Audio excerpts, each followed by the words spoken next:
Hi everyone, today I want to share a powerful life lesson with you that I think can make a big difference in your day-to-day life. It's easy to get caught up in negative thoughts and dwell on the past, but the truth is, focusing on the negative can ruin a perfectly good day.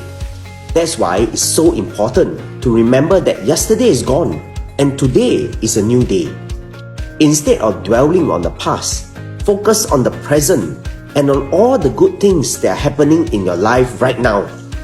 Whether it's enjoying a cup of coffee, spending time with loved ones, or simply taking a walk outside, there are so many things to be grateful for in the present moment.